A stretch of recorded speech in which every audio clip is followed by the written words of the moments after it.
We think we understand time. We measure it, we manage it, we're always trying to save it. But what if there's a much richer, deeper way to actually experience it? That's what we're going to dive into today. The whole idea of truly living in time, not just letting it pass by. Okay, so let's get right to the heart of it. On one side, you've got Latomki Pass. That's just time passing. It's the clock ticking, 1 second after another, a straight line.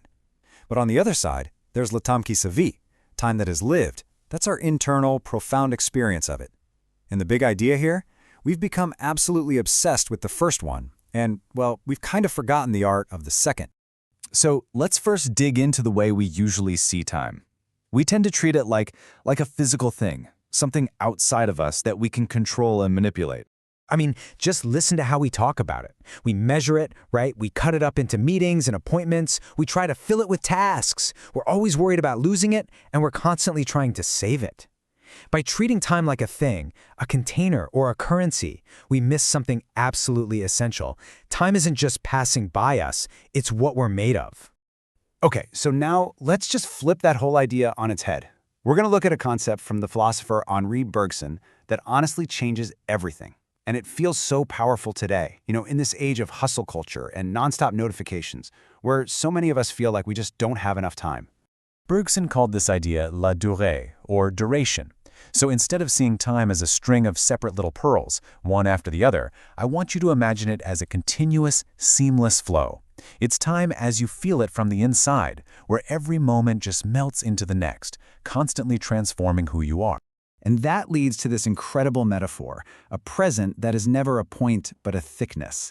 It's not some fleeting, razor-thin instant that's here 1 second and gone the next. No, instead, the present is thick. It's loaded with the weight of our past, and it's already leaning into and shaping our future.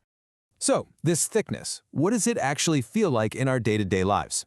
Well, the source material suggests it shows up in 3 really distinct and kind of fascinating ways. Let's break them down, one by one. First up, there's lived duration. This is the most direct way we experience thick time. It's that feeling that this very moment isn't isolated. It's carrying the echoes of what just happened, and it already holds the seeds of what's coming next. It's not a static snapshot. It's this continuous unfolding of your awareness. Like when you're in a great conversation and one idea just flows perfectly into the next. That's it. Second, we experience this thickness as echo. This is that almost magical moment. Think of the writer Proust, when a taste or a smell or a song in the present suddenly throws you back to a distant past. And the key thing is, it's not you trying to remember. It's a connection, a resonance that just appears out of nowhere, making time feel almost porous, like you can travel through it. And the third one is called invisible maturation. This is the quiet, underground work of time. It's all those periods where it feels like nothing is happening. No big breakthroughs, no brilliant ideas, and yet, beneath the surface, time is working its magic. It's allowing things to develop, to prepare, making it possible for something totally new to emerge later on. Now, this is where this whole idea of thick time gets really, really interesting. It becomes incredibly relevant when we start to think about things like artificial intelligence. And this table just perfectly illustrates the fundamental difference. In AI, it can calculate and optimize time. It sees the present as a treatable instant, just another data point to process. But it can never ever inhabit time. It has zero knowledge of duration, no experience of a sudden echo from its past, and absolutely no sense of that invisible maturation. An AI lives in a flat world, while we get to inhabit a thick, resonant one. So what's the big takeaway here? What are we supposed to do with all this? Well, this isn't about rejecting technology or going back in time.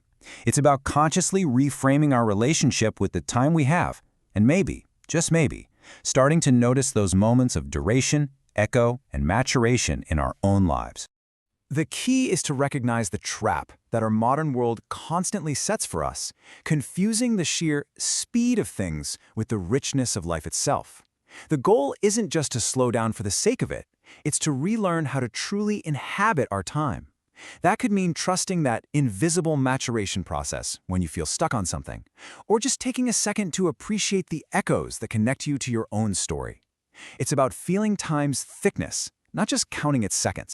And that leaves us with this final, really crucial question. It pushes us way beyond just managing our schedules.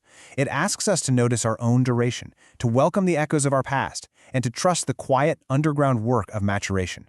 In the deepest sense, how are you truly living? How do you inhabit your time?